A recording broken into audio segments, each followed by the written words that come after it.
But basically, yeah, I think that I'm not finding it on my laptop, but off the top of my head, this movie makes $12 million, and insane amount of money for 1931 and Great Depression. I mean, Mm-hmm.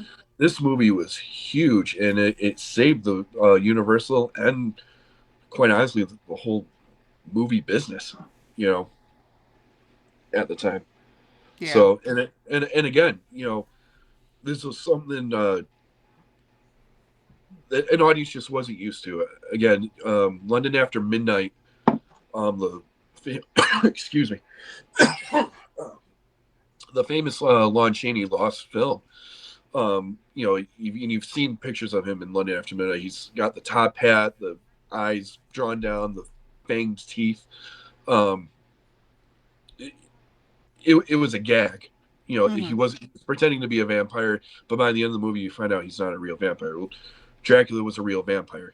And again, this just hadn't been seen in the United States. So yeah, it and Carl Lumley Sr. Even though he was giving carte blanche to his son Junior, really wasn't sold on these movies. He didn't want to do these movies at all. He was a Western guy. Mm-hmm. Universal, prior to Dracula and the Lon Chaney movies, they were a Western comedy studio, and they wanted nothing to do with macabre. But Lumley Jr.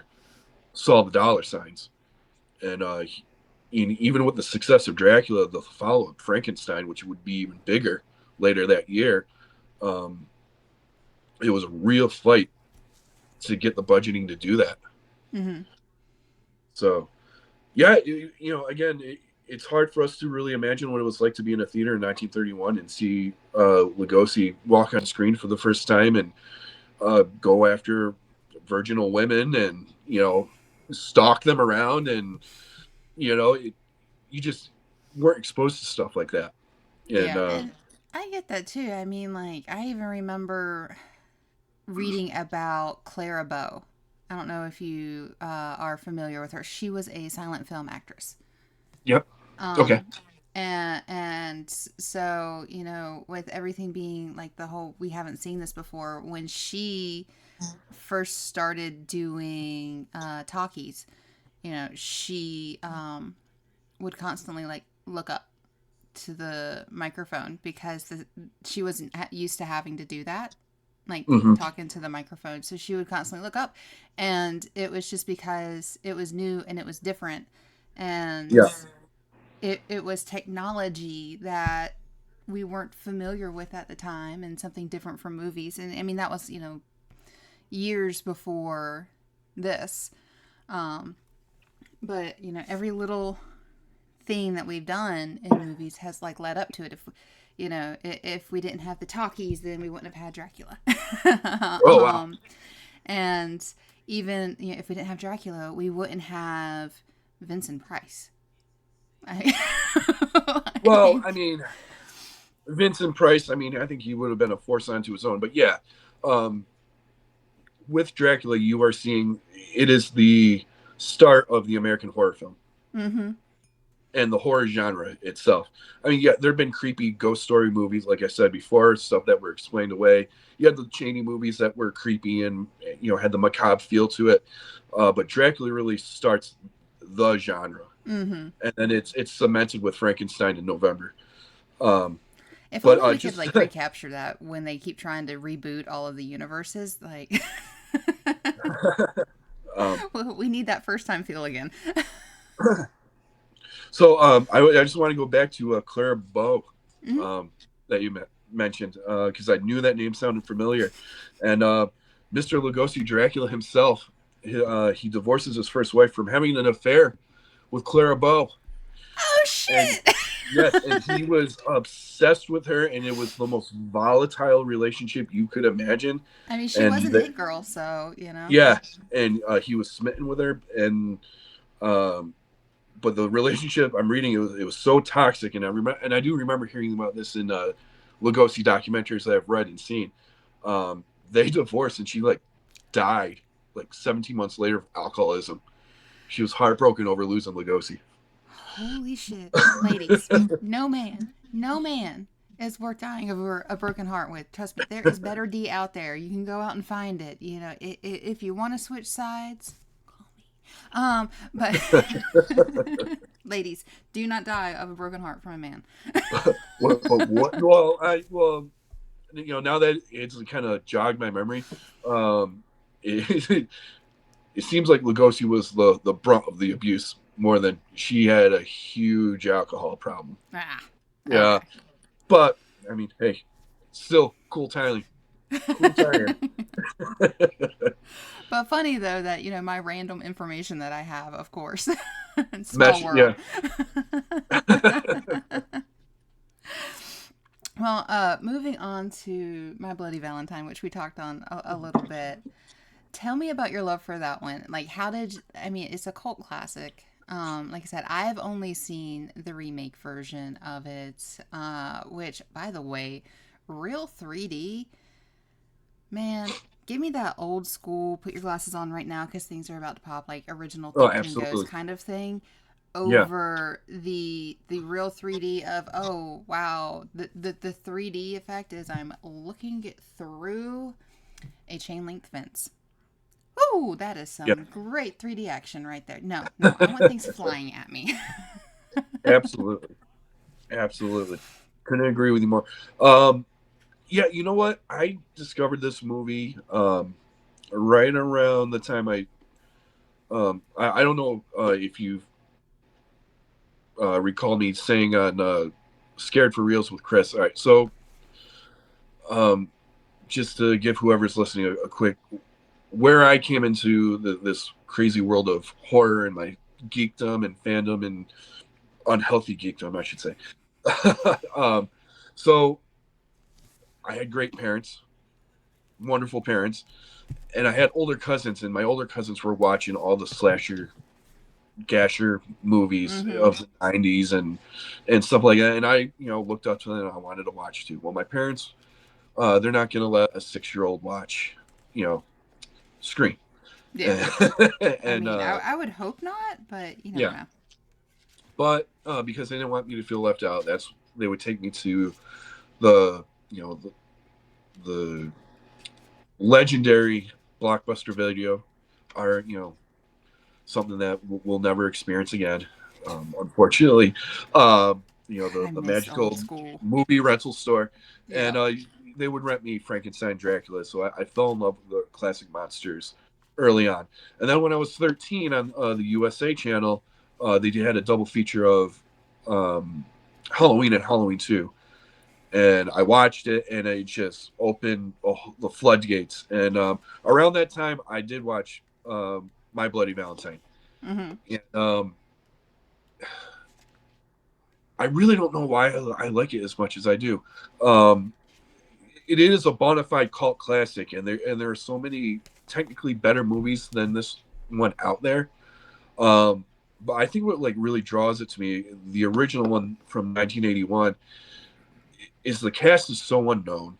It's a Canadian production, no, and but the charm of that is it felt like a real community.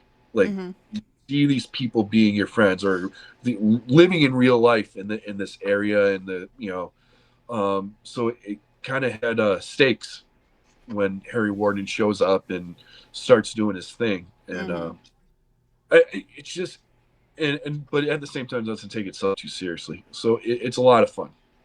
I highly suggest if you haven't seen the original and only seen the remake, um, it's streaming on Shutter right now. Go Oh, check it okay. out. I'll Yeah. have to watch that. Yeah, I know we didn't talk about it, but thinking about like all the CW stuff, I can say I did see another CW movie essentially, Valentine, Yes. with David Yeah. Yeah. Boreanaz in Yeah. it, Angel, and I think Denise Richards. I think she was in it. I think she was in that, and Yeah, I don't think they could have ripped off Scream more than if they wanted to. But that every that that movie was did an that in the interesting one. in that era. Every movie did that. Yeah. Yeah, actually, I can remember watching or not watching. Like I mean, I watched Scream when it came out, Yeah. like everybody did, and it's funny. It never really scared me. But I remember reading like a synopsis of it years later, and this is after Scary Movie and everything, and they called it a parody, and I was just like, I think they're thinking of Scary Movie, not Scream, because Scary Movie was the parody version, but it's just like Scream to me. I mean, it was just a slasher flick. Like it was its own. It was a slasher flick with like its own unique little thing of, oh hey, here's the movie logic that goes along with these killings, which was really fun. Um, but yeah, I just remember like reading that and being like, was it really made to be a parody? But Well, the original title of the movie was Scary Movie. no shit. Yeah, yeah. Um, Kevin Williamson, Dawson's Creek, the writer, uh, responsible for that, got together with Wes Craven, and Kevin, he wrote a story basically about the Gainesville Ripper, Mm. and wrote a story around it, and then with Wes Craven, they added satire to it. They made it meta. So, and that's why Scream works so well, and it kind of still works well today. That's still not even a parody to me, though. It's Like, not a parody, but you're supposed to be in on the joke. mm-hmm. The joke, the gag with Scream is they're openly making fun of the cliches as the cliches are happening to them. But yeah, They're acknowledging what's going to happen. Big breasted woman goes up the stairs instead of down the stairs and out the door, and then what happens to Sydney? She goes right up the damn stairs. yep. It's Sorry, you said big breasted. I immediately just thought of Rose McGowan headlights who trying doesn't? to also crawl through a doggy door. Yes. um, but yeah, I mean, and that was the magic of Scream. It was supposed to poke fun of itself while the real stuff was happening. Mm-hmm. But even still, to me, that's not a parody movie. I mean, to me, a parody, like we have all Well, the yeah, parodies, but yeah, I there's don't think it just was meant to be a parody, but it was supposed to be a satire in itself. which is different, Yeah, But yeah, yeah, yeah, your dark comedies, which I do love a good dark comedy. yeah, right. People always think like we watch horror movies to be scared, and I mean we're really not. At least like everybody I know who watches horror movies all the time, like yeah, we wanna be a little scared and everything, but I don't think any of us actually watch horror movies to be like, oh my god, that scared me so much, I'm not going to sleep. That being said, there is some creepy ass shit on YouTube with the shorts that will make you go, I don't really want to go to bed until I watch some of My Little Ponies because I need a palate cleanser or I'm going to have nightmares. um, yeah, I think one of the really wonderful thing about horror movies is I think people want to be scared, and they want to face and look at like that danger in the eye. Mm-hmm. And with a horror movie, you can do it and still be safe. You know what I'm saying? Like you can uh, see the terrible, but you know it's not real, so you're safe. Um, I watch horror movies for a complete. To me, they're the biggest escape in the world. Mm-hmm. Even the more like realistic ones and with the more serious tones. Uh, to me, I just find it's such a fantasy world. It's really like I guess this is where me and my podcast partner Chris butt heads. Like he will watch a 3 hour epic that makes you more depressed before you went into watch it, Mm-mm. and Mm-mm. call it the greatest thing in the world. And Mm-mm. I will watch the corniest slasher from flick from the 80s and be like, that was a good waste of an hour and a half. You Yeah. know? Yeah. Oh gosh, I know some people who, yeah, they only watch like the dramatic movies and you're going to be sad and depressed afterwards or you're going to be in tears. Man, all right. If I need to cry, I do have my movies that I can watch that I can ugly cry to, but I feel better at the end. I will say this, Steven Universe, the movie, Yeah. you watch the whole thing from start to end, from the time you meet Spinell, the villain, from all the way up to the resolution. You have your ugly cry in the middle, but by the last song, you're feeling really good. Everybody's happy, everybody's in love. You're feeling really good. That's the only kind of movie I really want to cry to. It, please don't make me watch things that are really gonna, please don't make me watch things like Schindler's List. Mm-mm. I don't want to watch Pearl Harbor. I don't want to watch any of that kind of stuff that's just gonna make me Raging, feel Raging Bull, really. Young Boy, anything from Smart and Squares. Yeah, I know. Uh, I'm not gonna try. I'm not gonna bash Chris.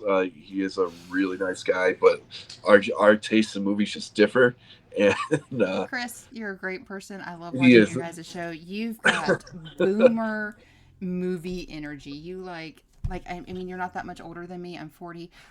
But you like the movies that like my dad likes.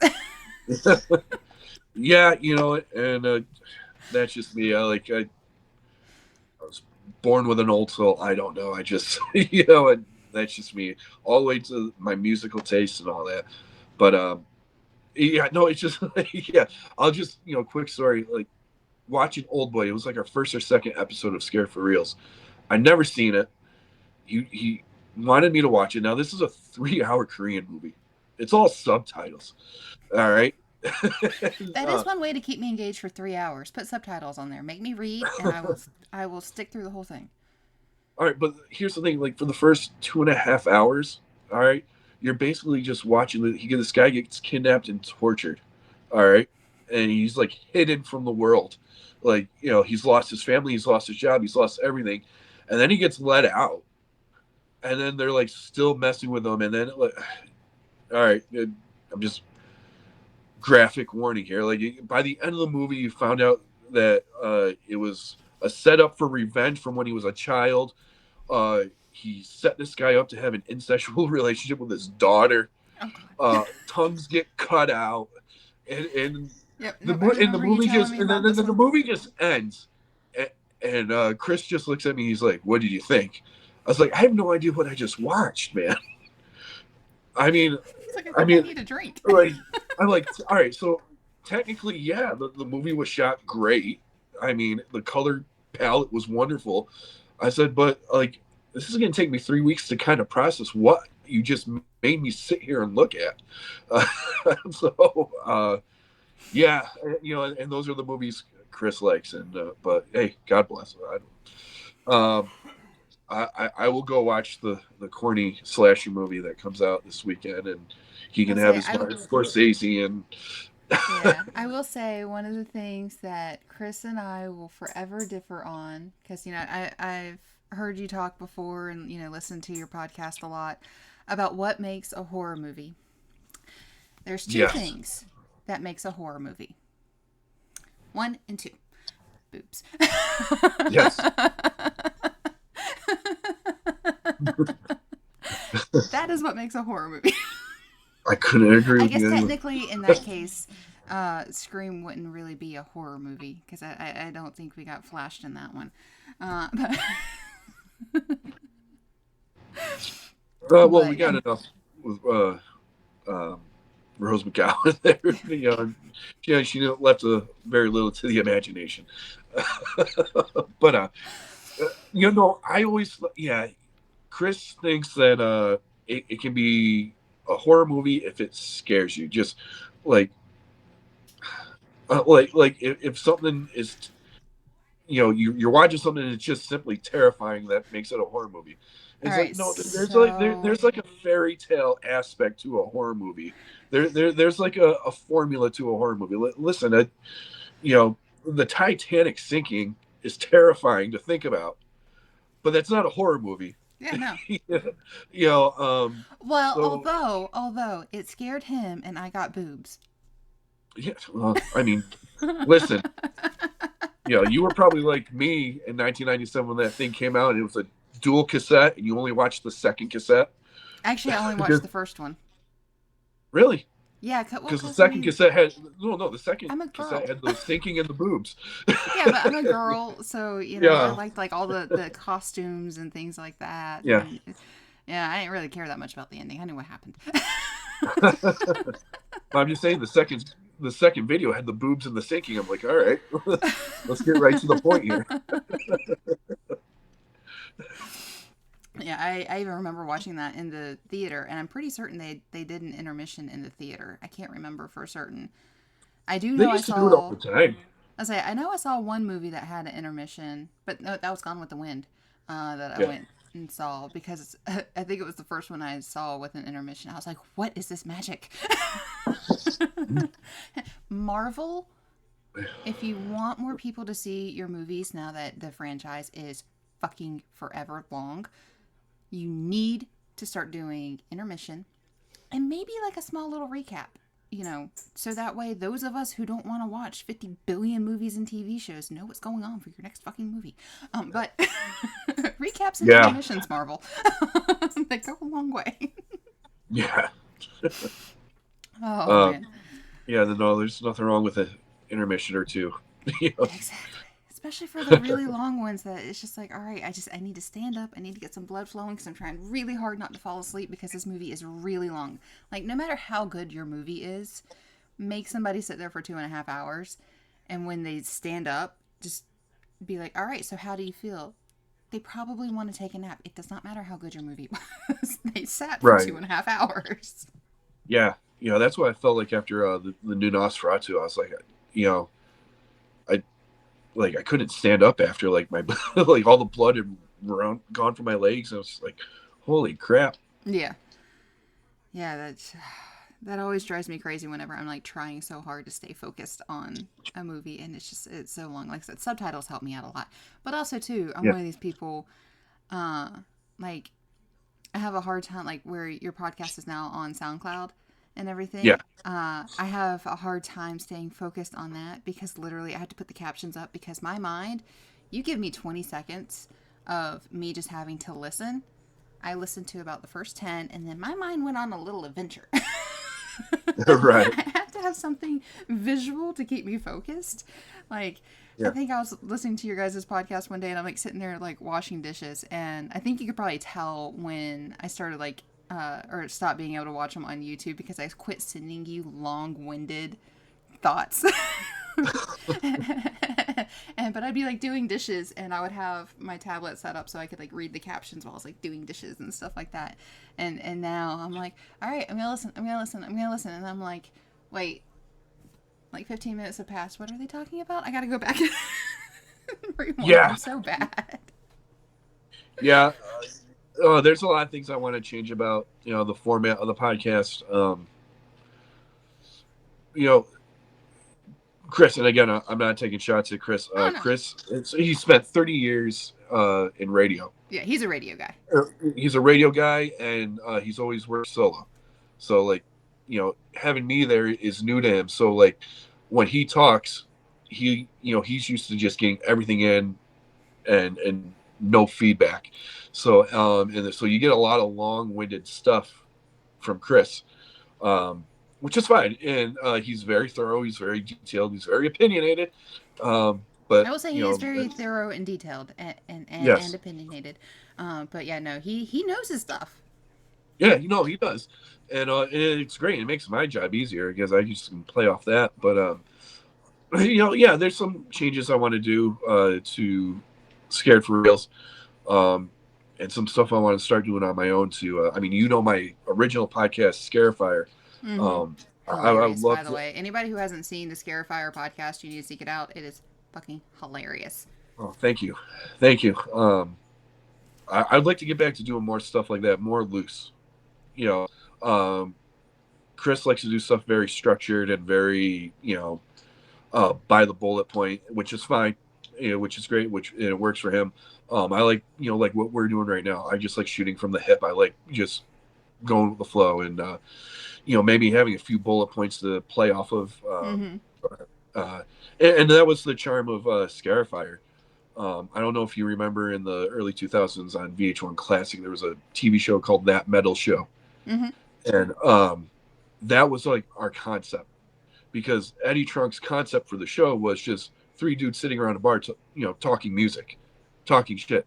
And me, my brother, and his now fiance Kira, that's what we did. That was our concept. That's what, and it worked really well. And so just life happened and we had to stop doing it. But I'm hoping to get back to a more format like that. I think it'll be a lot of fun. And as far as Scared for Reals goes, the reason why we're not on YouTube right now is software issues. But I am getting a camera, so within the next month or so, instead of just us uploading onto YouTube, it's going to be a 7 a.m. live stream, and then it'll be there. Oh, nice. So, yeah, and then and so it'll be a 7 a.m. Live stream on YouTube, and then it'll forever be there. And then he can rip off the soundboard from his studio and put it on SoundCloud. So here's a question: do you ever want to Greg Cody him? I don't know if you ever listened to the Dan Lebitard show. Yeah, yep. All right, so you're familiar with this. For those of you who are not, Greg Cody, he's an older gentleman, and a lot of times they have this thing where they let him start talking, and then they go out for commercial break. Just cut him right off. Well, listen, all right. So here's the thing. This is why I wish I missed my old board from Scarifier, because I had all the sound effects. All right, and like, man, you have no idea how much I would love my Tim Allen grunt with half the things Chris says, but I just don't have it anymore. Or or the Jeopardy song, or stuff like that. So I will say this: if given the chance to ever sit down with the two of you and talk about something, Chris, I apologize in advance. that's gonna be my easiest podcast ever, because I'm just gonna sit back and watch. I'm just gonna. Oh man, oh man, I want to find like the gayest movie I can possibly think of. And I say this for anybody watching on VOD. I am bi. I'm very proud of it. As well, you should be. There's nothing to be not proud about it. Exactly. If you haven't figured it out from just this episode, I like women. But yeah, no. Sometimes like the things he says, whatever, there's like a gay storyline. I'm just like, I'm sure you're a lovely person, Chris. Well, that's why I can't wait to get a camera in there, because when he goes off on stuff like that, you're gonna get my Jim Halpert stare at the camera.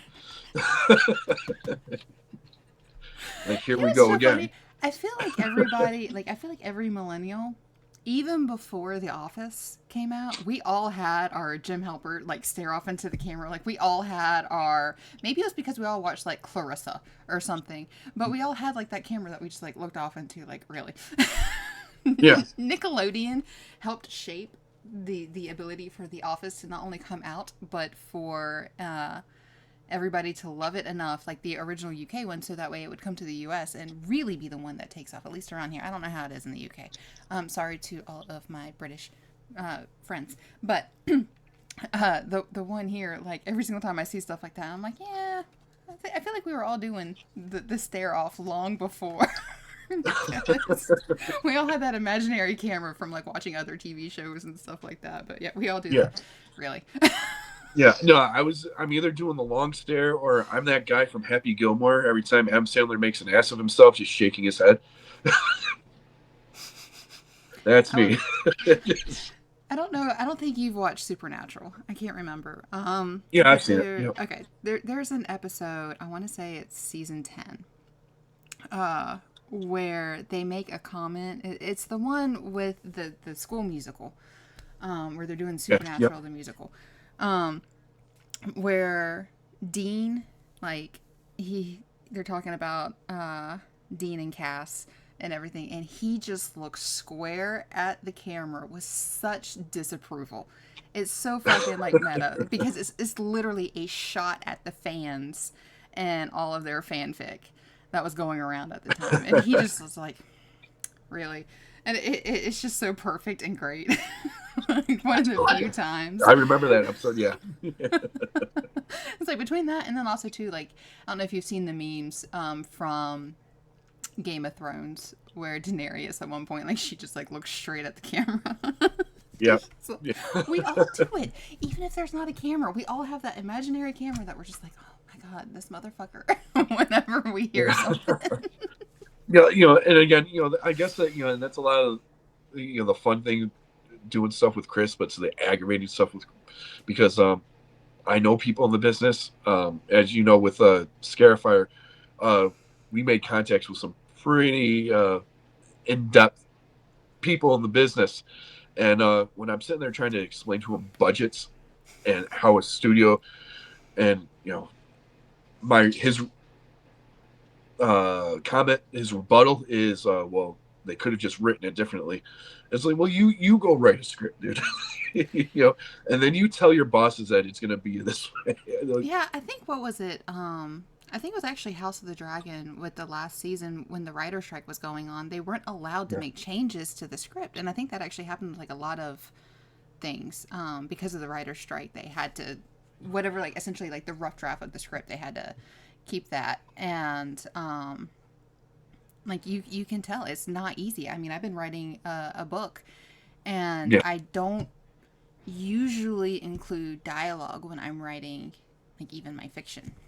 And I'm trying to. Do you know Yeah. how hard it is to have a scene playing out in your head and then be like, all right, I gotta get this all down, and you're like, and then you're Oh, reading I it know. back, and you're like, Yeah. oh wait, no, the way I pictured this is not the way this is supposed to be. So then you're trying to add in details. Hey Jordan, um, you're trying to add in details, and it's you just you can't because there's only like so much you can put on paper.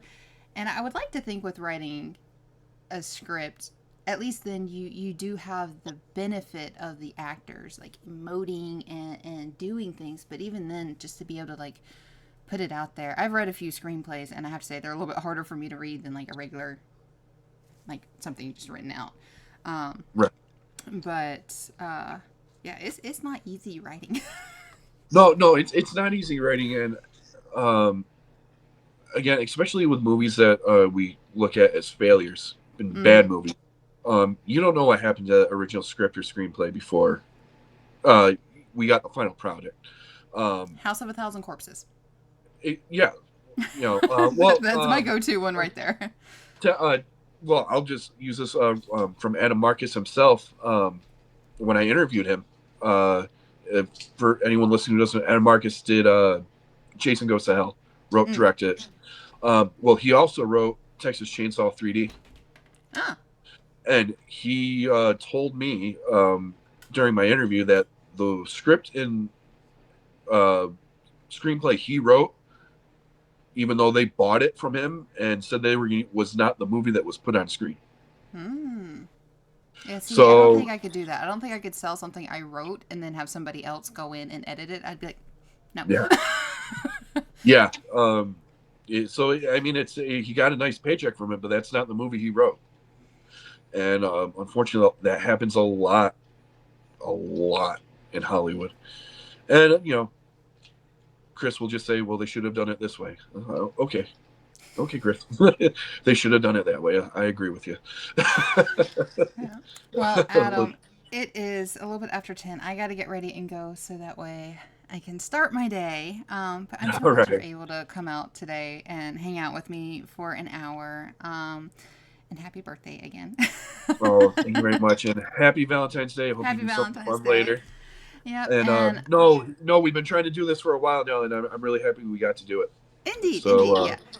We'll have to do it again. And to you guys watching, I will be back on later on today doing my Valentine's Day stream. We're going to have a lot of fun. I got a lot of, fun activities planned for us. So we're just going to be goofy. Thank you again for coming out. And everybody, I will catch y'all all later. And Adam, I'll say goodbye to you in a quick second. yeah.